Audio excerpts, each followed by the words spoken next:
Here we go. Geeky Geezers. Talk about the good old days. What are we talking about tonight? I guess we already know. Well, yeah, I mean, I can see it on the screen, so, yeah, absolutely. Excalibur. I love that movie. I really did. What did you see it around when it came out? Was this like a big deal? What year did it come out? Oh, when did Excalibur come out? I want to say early 80s. Hold on. I should know the year on this. Excalibur movie. 1981.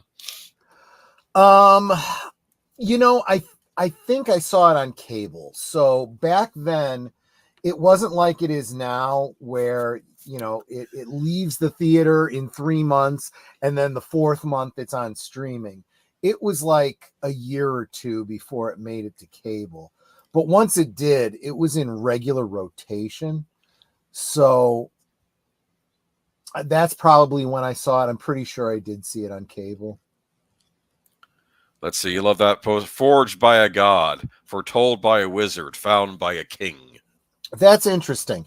Does the idea that it was forged by a god actually show up on?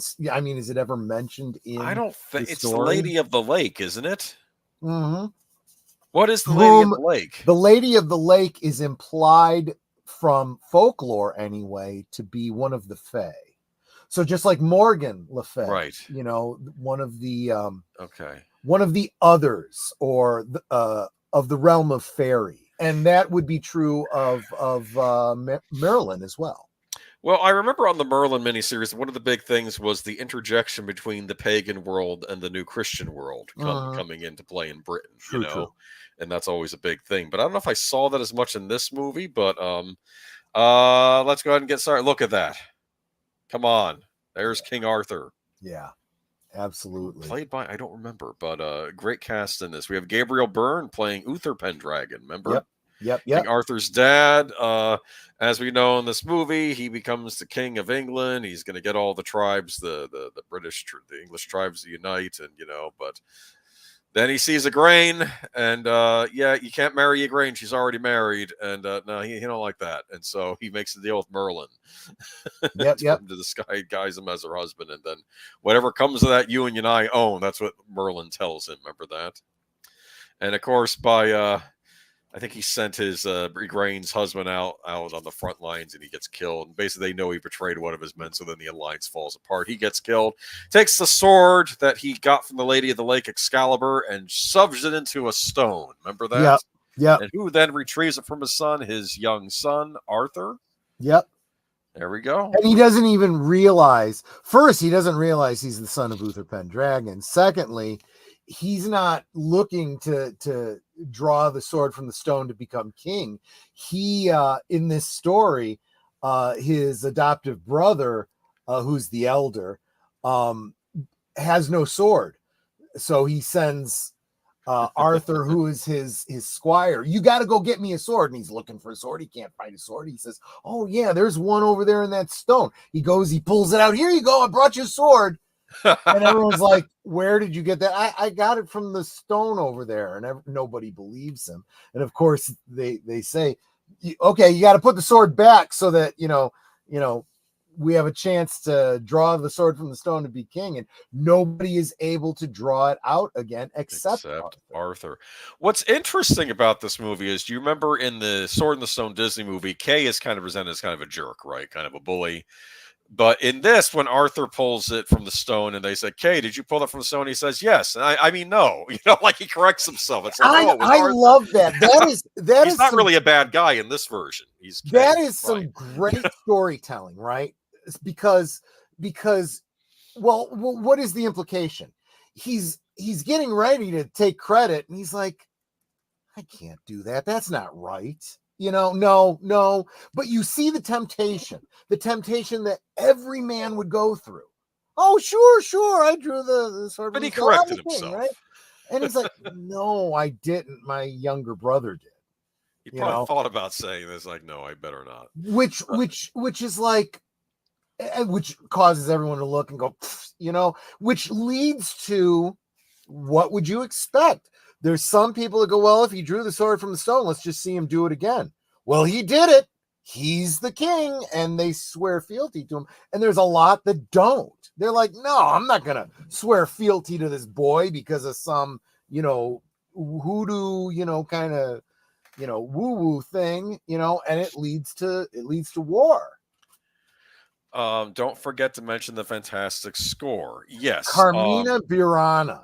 This is where a whole generation became infatuated with Carmina Burana, and I would encourage you to look into that piece of music. Do your research, see where it comes from and how it translates, and have a bit of a laugh. Yeah. So some classical pieces mixed in with an original score by Trevor Jones. We also had Siegfried's funeral music from Die Götterdämmerung by Richard Wagner. Right. Look at that. So, great score. Just a fantastic movie all around. I can never remember how to recite the spell. The Lady of the Lake. Yeah, is a Celtic goddess. Her name actually appears in Celtic folklore before the story of Arthur. Interesting. Yeah, see, I know there's a lot that goes interesting beyond it. I was just wondering if it was ever mentioned specifically within the framework of the film. I don't know, because the movie, what I find interesting about the movie is I feel like you're just placed in this world. They're not doing a ton of exposition on you. No, it's not like, and to be fair, they've done this in other adaptations of Arthur, and I don't mind it there. But in this, they kind of just throw you into it. Yeah. This is kind of a harsh world, but probably a lot better than this scene was is brilliant, right? Because you get this is especially for those that were at the right age, as I was when this was released. Just getting into Dungeons and Dragons, right? Yep. The idea of the magical sword, right? How does that work? In game mechanics, you get a +2, +3 on your to hit roll. But what does that look like in an actual, fictional setting? This kind of establishes that. Like the sword kind of takes over and gives him a bit of a buff, right? But here we see he's bested, and he's like, okay, I yield, but I can't swear fealty to someone who's not a knight. It falls under that whole chivalric code. And he's like, you're right. I'm not a knight. Okay. Any knight can knight, someone else, make him a knight. So he literally turns Excalibur over to him and says, so knight me. This almost reminds me of a certain scene from the Bible, New Testament, with the baptism of John the Baptist. Right, where he says to Jesus. Jesus says, you've got to baptize me. It has to be done, right? Yeah. And I'm not worthy. Do it anyway, Yeah. And you're right. This is, I think that's intentional. I think this is meant to mirror that. And the knight has that moment of, he's just given me his sword. I could strike him down if I want to, but it's very clear that the sword won't let that happen. He's now a part of something bigger than himself. Yes. Great class. That was Nigel Terry, I believe. I'm getting the name right, as King Arthur, right? Nigel Terry. Nicole Williamson as Merlin, Nicholas Clay as Lancelot. We'll get them in a minute. Cheryl Lungi as Guinevere, Helen Mirren as Morgana, Liam Neeson as Gawain. They didn't do the Green Knight thing in this, but I guess that's the knight that Liam Neeson is playing in this. Patrick Stewart is in this too. I don't have a picture of him, as Leon de Grance. So you'll see some French names. The other thing to keep in mind, if you want to do it, and guys, I love that you guys are all throwing in a great deal of detail here. The Arthurian legend is drawn from a bunch of different stuff kind of mashed together, right? And I think that the writer and the director on this film did a great job of drawing from all of those and weaving a very interesting tapestry. Even when you get to the things like the Lady of the Lake and the Sword and the Stone, there's arguments to be made that there was actually two different swords, right? and they kind of cut through all that. No, it's Excalibur, and here's how both of those story elements work together. There's a little bit of creative fiction here, Sure. and I think it works. I think it works in an excellent way. I also saw somebody mention something about the Sword and the Stone from Disney, and it wasn't until I read The Once and Future King that I realized that both the stories in Excalibur and the story that you see in the Disney story kind of work together. They shouldn't, but they do. Isn't the musical Camelot, isn't that also based on Once and Future King? Yes, it the later parts is. of that, and of course there we have the lovely Guinevere. They're getting married to Arthur there. Interesting, instead of a suit, he's wearing a full suit of armor. So I guess he is wearing a suit, actually. I didn't think about that. Yes. Well, and, what is a suit? I mean, you got to start thinking about, you start to realize the concept of the suit. The suit, right, is a formal type of clothing, and it symbolically represents the suit of armor, right? Just like Esquire, the squire, the knight that you hire to represent you in court. All of that stuff kind of falls together. Welcome, Horizon Talker. Oh, I see. In many versions, it's a reverse where he gets Sword in the Stone and then it goes to Lady Lake. Because the problem is there's two things where the sword comes from. Is it from the Lady of the Lake, or is it from the or was it in the stone? And again, the argument can possibly be that they were actually two different swords. Oh, that's interesting. Yeah. There's Lancelot. Get a bit of flawed hero. Flawed hero. Yes, he was. What was interesting about him, very dangerous character in the first book, but Arthur manages to best him in a fight, and then that's when he swears loyalty to Arthur, which I thought was interesting. Which is very an interesting parallel, if you want to draw it, to Robin Hood and Little John. Interesting, right? Yeah. Kind of. The battle, the duel, so to speak, on the log, right? I remember that. Yeah. But it kind of a similar type of scene, yeah. But just the cinematography in this, the costuming, those are absolutely. So that is a style, and I don't know that much about armor. I would say go check out Shadiversity and some others for more scholarly information about, and even Metatron for more scholarly insights on armor. But my understanding is this style of armor is from much later than when this should be happening. But again, this is a fantasy thing. You've got to think like the Renaissance painters would oftentimes represent biblical characters using motifs of their day, so yeah. Oh, Cheryl Lungley and Nigel Terry were in a TV series called Covington Cross, a medieval drama, sadly short-lived. Oh, that would have been interesting. Covington Cross, yeah. Welcome, Curtis Selby. Welcome, Curtis. But yeah, we have there's Liam Neeson's Gawain, and we have the lovely Morgan Le Fay, played by Helen Mirren, in the background there. Midnight's Edge's own Helen Mirren, by the way. Look at her there. Wow. Yeah. Oh, dangerous the boob armor that really upsets some people. It looks nice on her. Anyway, but we have go do a search, Shadiversity boob armor. They've got a whole series about the historicalness of boob armor, But there's Morgan Le Fay. She's she knows that I think she knows you get that this Jesus' half sister, You get this and from folklore there is the implication that and I have to believe this is where Tolkien draws some of the and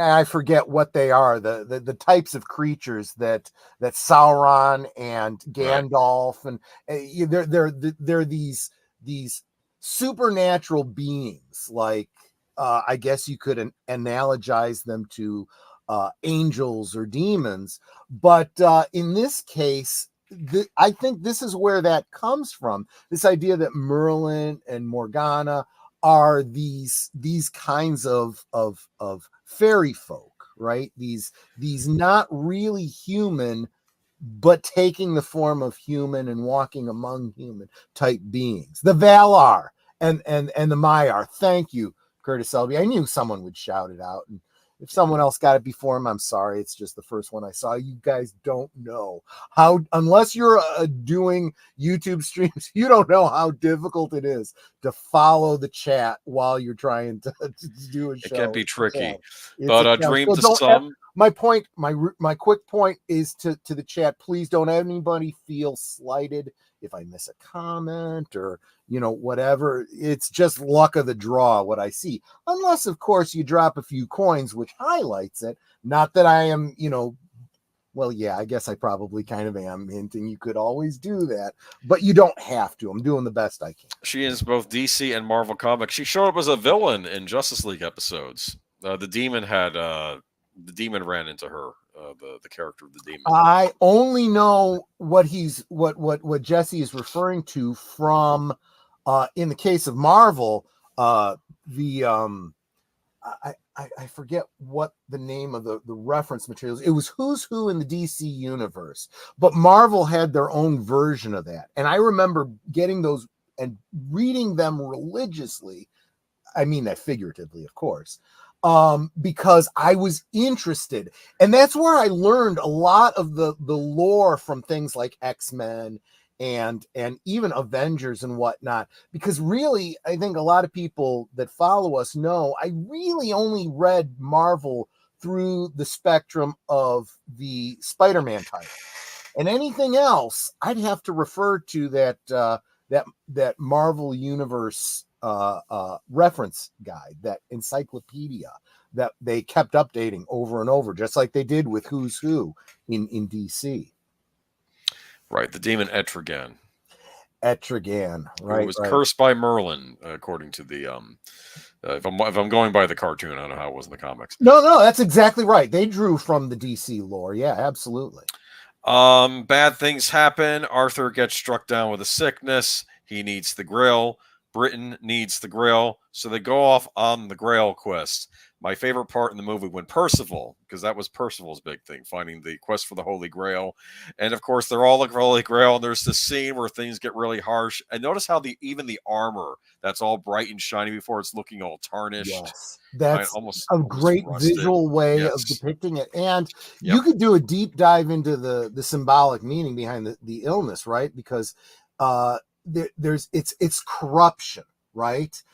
Both literal and figurative, and you get a lot of that from the Guinevere Lancelot betrayal, right? Yeah, and they know right after. I think he leaves Excalibur. Arthur sees them sleeping, like in each other's arms, sleeping, and he leaves the store, and he's like, and Lancelot get all upset, and it's like a king without a land without a king, or something. He gets all upset. He realizes they betrayed him, and they, you know, and Lancelot felt bad about that. I think Lancelot shows up at the end to defend Arthur in the last battle. I think that happens in this movie, and I guess Guinevere sends herself off to a nunnery, if I'm not mistaken. But I know they're different versions, but I just thought that it was a masterful way to take something that doesn't have an established canon, you know, that there's just like a lot of Greek mythology, a lot of that sort of lore has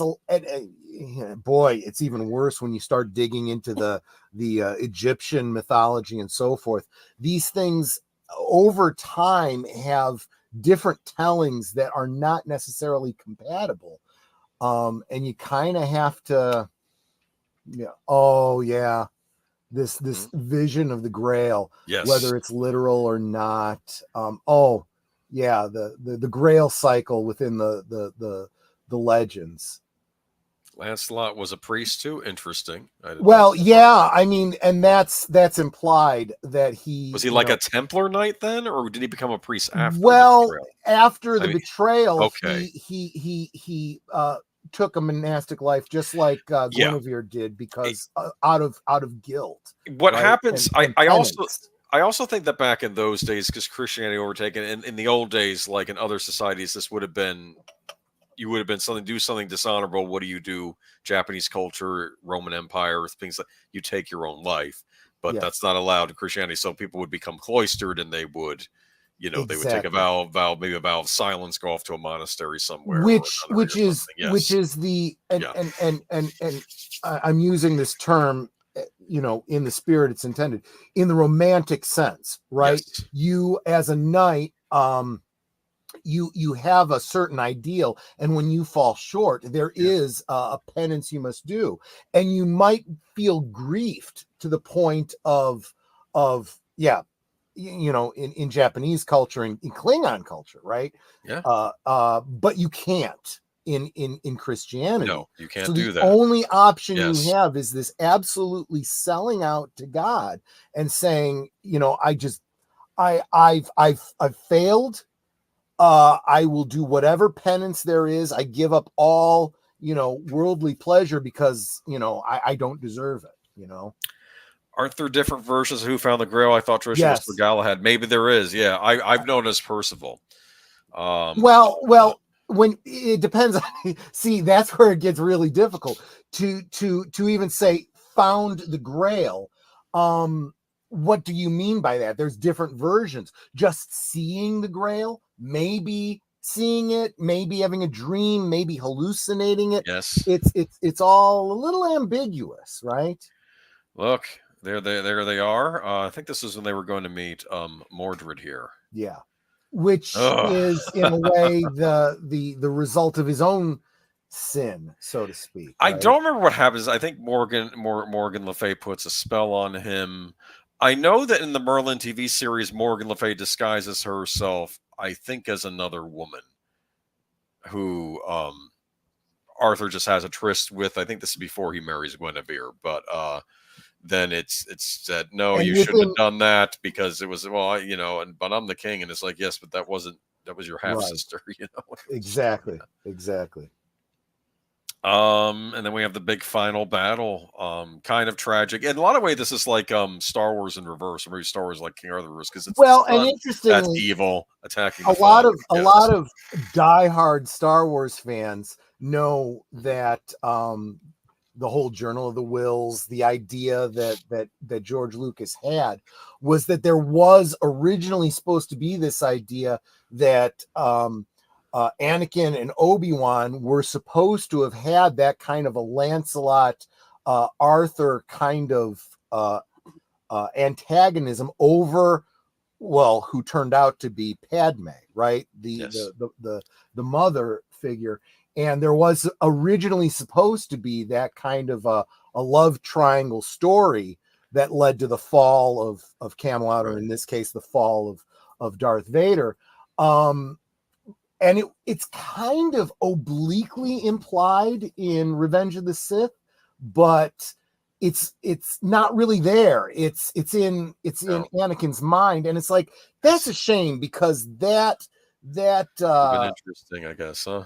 yeah, that would have been a great story that he just didn't really get around to, didn't really do.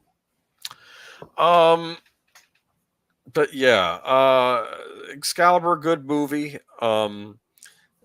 We could go on talking forever about Yeah, Arthur. we really could. We could spend a lot of A lot of time. different adaptations of Arthur. I know that I think isn't there something called the Pendragon Cycle, which is being adapted by Daily Wire, I think now too.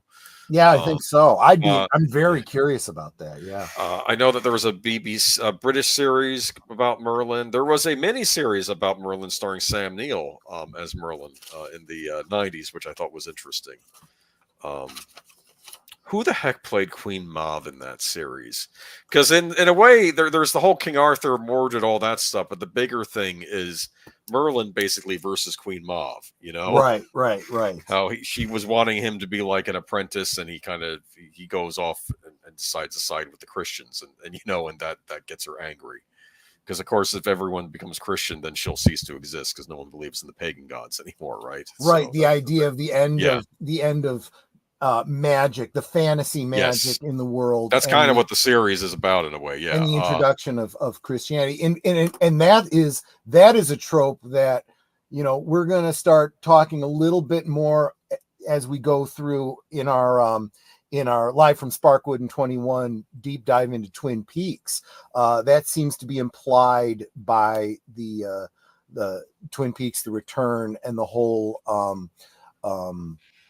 the introduction of nuclear energy into the world, and that's a trope that's very even more on point for that series, the aborted series, unfortunately, Carnival, which also starred Mikey Anderson, who played the little man from another place in Twin Peaks. I'd be surprised if there wasn't one Excalibur actor that shows up in Carnival. We'll have to look for it. Yeah, right. But no, Excalibur, check it out. Directed by John Boorman. Classic 80s sword and sorcery. Frankly, I think it kicked off 80s sword and sorcery. This predates Conan by a year. So, yeah, I think it starts with this and then it keeps rolling after that. I agree. But definitely a classic. A lot of great Arthur adaptations, but this one in particular